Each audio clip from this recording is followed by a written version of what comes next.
porque no solo de pan vive el hombre, sino de toda palabra que sale de la boca de Dios. Esta es una declaración de Jesús en la que creemos profundamente. Por eso nos encontramos todos los días necesitados, buscamos vivir y revivir por la palabra del Señor. Hoy nos detenemos en el capítulo 4 del libro del apóstol San Pablo a los Efesios. Pero antes pedimos la bendición de Dios. Padre nuestro, abrimos nuestro corazón, abrimos tu palabra, abre nuestra mente y enséñanos a través de tu mensaje. Te lo pido y te lo agradezco en el nombre de Jesús. Amén. El capítulo 4 del libro a los Efesios, el apóstol San Pablo nos habla y nos desafía a vivir en la unidad del cuerpo de Cristo. Como ya hemos dicho, esta carta fue escrita desde una cárcel. Y San Pablo, lejos de resentirse por el aparente descuido de Dios, de impedir que su siervo fuese prisionero, él utiliza ese tiempo para transmitir con el mismo poder y con la misma convicción el mensaje de Dios. Y desafió a la iglesia de aquellos días y a nosotros hoy de esta manera. Por eso, yo que estoy preso por la causa del Señor, les ruego que vivan de una manera digna del llamamiento que han recibido. Vivan en relación al llamamiento a que han recibido. ¿Y cómo es esa manera digna de vivir? Versículo 2. Siempre humildes, amables, pacientes, tolerantes unos con otros en amor. Esfuércense por mantener la unidad del Espíritu mediante el vínculo de la paz.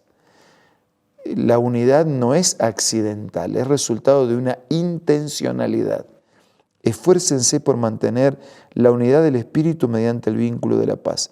Hay un solo cuerpo y un solo Espíritu, así como también fueron llamados a una sola esperanza.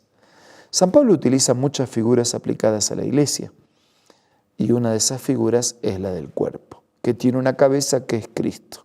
Dice, pero hay un solo cuerpo, Cristo no tiene muchos cuerpos. Hay un solo cuerpo, un solo Espíritu, así también como hay una sola esperanza, un solo Señor, una sola fe, un solo bautismo, un solo Dios y Padre de todos, que está sobre todos y por medio de todos y en todos. Pero a cada uno de nosotros se nos ha dado gracia en la medida en que Cristo ha repartido los dones. Por eso dice, cuando ascendió a lo alto se llevó consigo a los cautivos y dio dones a los hombres. Se llevó consigo a los cautivos, porque cuando Jesús resucitó, hubo otros que resucitaron con Él como primicias y como garantía de la resurrección de los que descansan en las promesas del Señor. Y como la muerte nos cautiva, pero Cristo venció a la muerte, cuando Él ascendió a los cielos, se llevó consigo a los cautivos, ya liberados, y dio dones a los hombres. Versículo 9. ¿Qué quiere decir eso de que ascendió, sino que también descendió a las partes bajas, o sea, a la tierra? Y el que descendió para buscarnos en la miseria de nuestros pecados, es el mismo que ascendió por encima de todos los cielos para llenarlo todo.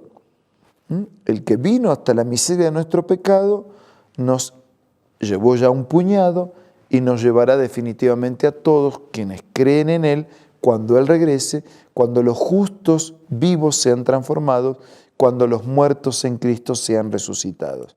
Mientras tanto, Él cuida de ese cuerpo y apela a la unidad de la iglesia. Y constituyó para ese cuerpo, dice versículo 11, lo siguiente. Él mismo constituyó a unos apóstoles, a otros profetas, a otros evangelistas, a otros pastores y maestros, a fin de capacitar al pueblo de Dios para la obra del servicio, para edificar el cuerpo de Cristo. Así que todos esos dones que Él dio a la iglesia, apóstoles, profetas, evangelistas, maestros, es para perfeccionar, para capacitar al pueblo de Dios y para edificar el cuerpo de Cristo. ¿Y para qué perfeccionar? ¿Para qué capacitar? ¿Para qué edificar el cuerpo de Cristo que es la iglesia? Versículo 13. De este modo todos llegaremos a la unidad de la fe y del conocimiento del Hijo de Dios, a una humanidad perfecta que se conforme a la plena estatura de Cristo. ¿Cuál es el plan de la iglesia? Es que la iglesia llegue a asemejarse a Cristo y que definitivamente Cristo regrese para llevar a su iglesia, su novia, su esposa, cuando se produzcan las bodas del Cordero entre Cristo y su iglesia. Versículo 14. Así ya no seremos niños zarandeados por las olas y llevados de aquí para allá por todo viento de enseñanza y por la astucia y los artificios de quienes emplean artimañas engañosas. Más bien, al vivir la verdad con amor, creceremos hasta ser en todo como aquel que es la cabeza, es decir, Cristo. La unidad del cuerpo, la cabeza es Cristo. No hay cómo en el cuerpo un miembro, un órgano tire para un lado, el otro para el otro. La unidad asegura la vida y el crecimiento, todos dependientes de la cabeza, que es Cristo. Versículo 16. Por su acción todo el cuerpo crece y se edifica en amor, sostenido y ajustado por todos los ligamentos, según la actividad propia de cada miembro. Versículo 17. Así que les digo esto y les inspiro en el Señor: no vivan más con pensamientos frívolos como los paganos. A causa de la ignorancia que los domina y por la dureza de su corazón, estos tienen oscurecido el entendimiento y están alejados de la vida que proviene de Dios. Versículo 19. Han perdido toda vergüenza, se han entregado a la inmoralidad y no se sacian de cometer toda clase de actos indecentes. Versículo 20. ¿No fue esta la enseñanza que ustedes recibieron acerca de Cristo? Si de veras se les habló y enseñó de Jesús según la verdad que está en Él. Con respecto a la vida que antes llevaban, se les enseñó que debían quitarse el ropaje de la vieja naturaleza, la cual está corrompida por los deseos engañosos. Ser renovados en la actitud de su mente y ponerse el ropaje de la nueva naturaleza creada a la imagen de Dios en verdadera justicia y santidad. Hay un llamado a dejar la vieja naturaleza, los viejos hábitos que corrompen, que destruyen y que matan, y en su lugar ponerse el ropaje de la vestidura de la justicia de Cristo, que nos provee una nueva naturaleza, una nueva vida. Versículo 25. Por lo tanto, dejando la mentira, hable cada uno a su prójimo con la verdad, porque todos somos miembros de un mismo cuerpo. Si se enojan, no pequen. No dejen que el sol se ponga estando aún enojados. Si hay algún problema, arreglen durante el mismo día, antes que se ponga el sol. No den cabida al diablo. El que robaba, que no robe más. Que trabaje honradamente con las manos para tener que compartir con los necesitados. Versículo 29. Eviten toda conversación obscena.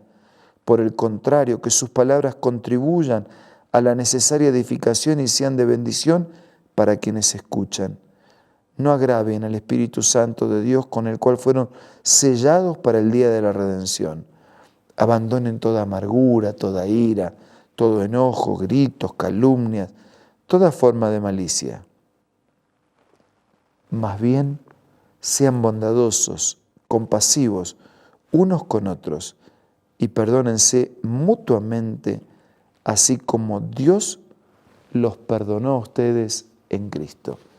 Un tratado de convivencia, un llamado a la confraternidad, una apelación de Dios para sentirnos necesarios unos de otros, como los miembros de un cuerpo, guiados por la cabeza que es Cristo Jesús. Que podamos ser agradecidos porque tenemos una cabeza que nos dirige. Entonces, dejémonos guiar por esa cabeza. Que podamos ser solidarios e interactuar unos con otros abandonando el mal y siguiendo un camino conforme a la voluntad del Señor reflejada en su palabra. Amigos, vale la pena vivir así.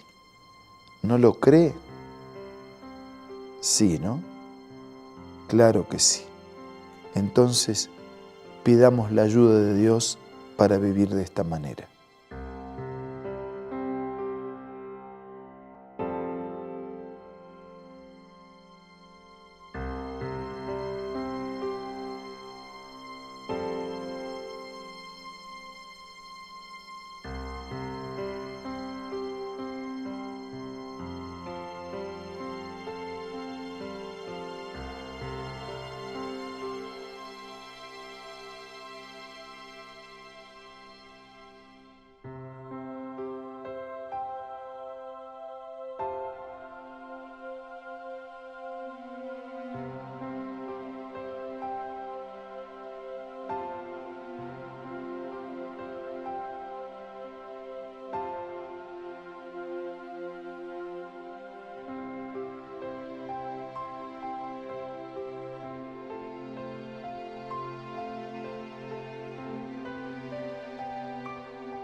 Padre nuestro, gracias por mostrarnos y llamarnos a reconocer que eres nuestra cabeza y permitir todos ser guiados por ti. Ayúdanos también a entender que somos todos parte de un mismo cuerpo y por eso tenemos que ayudarnos mutuamente a crecer, a cumplir el propósito por el cual has establecido un cuerpo, a prepararnos como tu pueblo, como tu cuerpo, como tu iglesia, viviendo de tu mano, haciendo tu voluntad, a fin de que un día podamos ser presentados ante tu presencia y vivir contigo para siempre. Bendice a todos nuestros queridos amigos y hermanos y danos hoy un día muy especial. Te lo pido, te lo agradezco en el nombre de Jesús. Amén.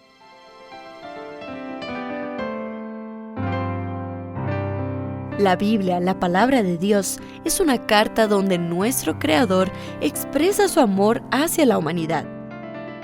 Es una recopilación de textos que en un principio eran documentos separados, escritos por varias personas, todas ellas inspiradas por Dios.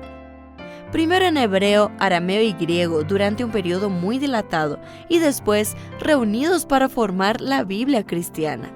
Está dividida en dos grandes secciones, el Antiguo Testamento con 39 libros y el Nuevo Testamento con 27. En la Biblia se desarrolla la historia de la salvación de Dios al hombre. En toda ella hay una línea conectora que une todo, Jesucristo. Es el personaje principal de la Biblia y el cual trae la revelación definitiva de Dios. Es considerada también el manual de nuestro fabricante. Es vital tener este ejemplar en casa y descubrir su valioso mensaje. Busca también en tu App Store o Play Store y encontrarás varias opciones. No olvides descargar también el aplicativo Reavivados por su palabra y sigue la secuencia de su lectura. La Biblia es la palabra de Dios. Gracias por su compañía. Nos reencontramos mañana para seguir siendo reavivados por la palabra del Señor.